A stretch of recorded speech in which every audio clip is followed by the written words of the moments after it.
Podemos Galicia coñeceu de primeira man a situación dos vertidos da Ribeiriña. A Asociación Veciñal pide accións urxentes para que a contaminación deixe de chegar á ría da Arousa. Os vertidos que se están a producir na Ribeiriña están a preocupar a diferentes formacións políticas do Estado. Na tarde de onte, a Coordinadora Nacional de Podemos Galicia, Isabel Faraldo, visitou os arredores da antiga fábrica da Dasa e da actuación de regeneración feita polo Goberno Central na antiga Onza de Oro para coñecer a súa situación. A representante da formación apuntou que se trata dunha problemática que afecta a Pobra e a totalidade da ría da Arousa. Vimos basicamente a poñernos a disposición tanto da Asociación de Veciños, da información que nos poida dar a cofradía e, desde logo, do Concello en aquilo no que podamos colaborar. Eu dixen claramente que isto non vai ser un problema que solucione nadie en concreto, sino en todas xuntas, e a iso vimos, a aportar o que este na nosa man. Faraldo afirmou que hai fortes indicios de que a orixe do vertido están nos antigos depósitos de la Onza de Oro. E, desde logo, que a situación na que está neste momento a Dasa, cos depósitos levantados, tamén teñen moito que ver. O que está claro que aquí o que hai que ter é unha solución, é plantexar unha solución. A Xunta, neste momento, ten na súa responsabilidade facer ese informe que ten 4 meses para facer, para o estudo da zona e para aclarar precisamente todas esas dúbidas e poder acometer ca inmediatez que isto pide as obras de solución.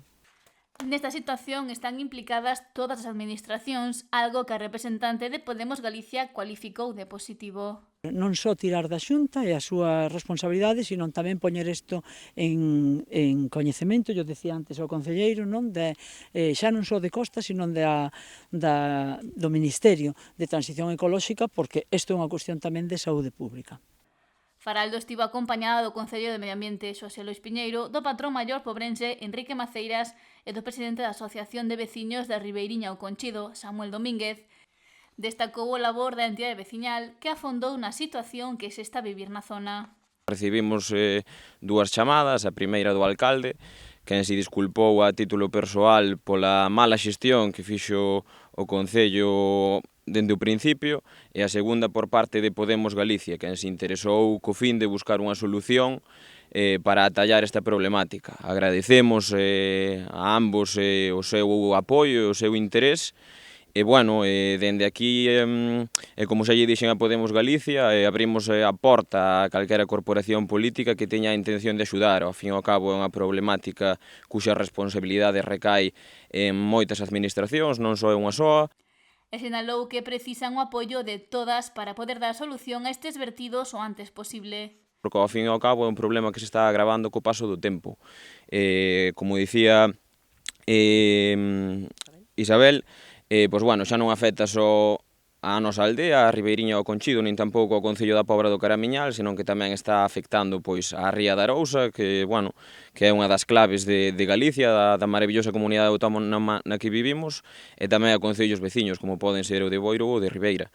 Entonces, bueno, esperamos que con esta visita pois, se intente actuar e facendo presión pois, tanto á Xunta como ao Goberno do Estado e que se encontre unha solución o antes posible para o ben común de todos. Recordou que a orixe dos vertidos segue sendo unha incógnita. Neste momento pois, hai un requirimento a Costas para que dé nun prazo de 4 meses, o cal consideramos excesivo, unha orixe exacta dos vertidos e un prazo e un requirimento aos propietarios da nave para que lle poñan solución a todas as cousas negativas que acarrea tela aínda en pé.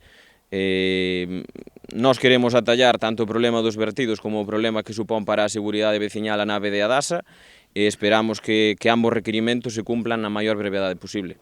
O concelleiro de Medio Ambiente pobrense agradeceu a visita de Faraldo e urxiu actuacións tanto en Adasa como na regeneración de la Onza de Oro para evitar maiores problemas de vertidos. Nos estamos na idea de que isto ten que ser unha solución conxunta e que varias administracións teñen que implicarse, porque o investimento é grande e o problema é maior todavía, non? Como decía Samuel, se non hai vertidos en día de Adasa, vai haber no futuro.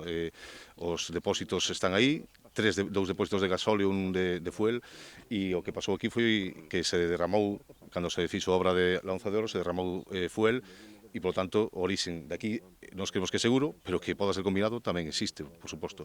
O problema hai que solucionalo, e o requerimento que se está mandado aos veciños para que fan unhas mínimas actuacións de seguridade, polo menos o de tapiar todo que non se pode acceder ao interior, a cuberta e, sobre todo, tamén a chimenea que está na parte posterior. E recordou que o Concello non pode afrontar o gasto que suporía mercar a Dasa, pechar os depósitos e limpar tanto esta instalación como a anexa da antiga Onza de Oro. Pola súa banda, o patrón maior da Pobra recordou que se trata dunha problemática seria que afecta aos traballadores do mar. Se é un problema moi grave porque afecta directamente á economía de familias, como xa temos comentado. Entonces, desde ese punto de vista, hai un problema grave da aldea, como din eles, do entorno de contaminación na ría da Arousa e tal, e aparte hai detrás un problema social dentro do momento que, por culpa deste tipo de verquidos, se cerran zonas de traballo, que eso se transmite en que hai xente que está na casa sin ganar cartos. Que é así de duro e así de triste. Entonces, eso xa sería un motivo máis que suficiente para acelerar ou intentar acelerar a resolución deste tipo de problemas. Ninguén di que o resto dos problemas sean menores, pero o que estou comentando, aparte de afectar, porque hai veciños daqui que tamén traballan aí, na cofradía, como asociados. Entonces, sacúdelle dúas veces.